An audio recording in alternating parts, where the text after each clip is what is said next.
2,90,000 টাকা হাতির মতো একটা গরু বিক্রি হলো দিয়াবাড়ি হাট থেকে। 2,90,000। বড় ভাই কত নিয়েছে? কত? 1,13,000 টাকা সুন্দর গরু। কত নিয়েছে এটা? 83,000 টাকা। আরেকটি সুন্দর গরু বিক্রি হলো দিয়াবাড়ি হাট থেকে। কত নিল ভাই? কত? 1,17,000 টাকা সুন্দর আরেকটি দেশি গরু বিক্রি হলো দিয়াবাড়ি হাট থেকে। কত নিয়েছে সাদাটা? কত? 1,34,000 টাকা। মাশাআল্লাহ সুন্দর একটি দেশি গরু কিন্তু বিক্রি হলো 1,34,000 টাকা।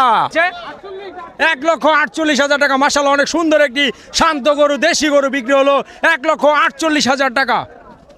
ভাই 1 লক্ষ টাকা। মাশাআল্লাহ অনেক সুন্দর গরু বিক্রি হলো মাত্র 1 লক্ষ টাকা। 2,15,000 টাকা সুন্দর একটি দেশি গরু বিক্রি হলো 2,15,000 টাকা। কত নিয়েছে এটা? 3,32,000 টাকা সুন্দর একটি গরু বিক্রি হলো 3,32,000 টাকা। এই বড় ভাই কত নিয়েছে এটা? কত? 1,23,000 টাকা। মাশাআল্লাহ অনেক সুন্দর গরু 1,23,000 টাকা বিক্রি হলো।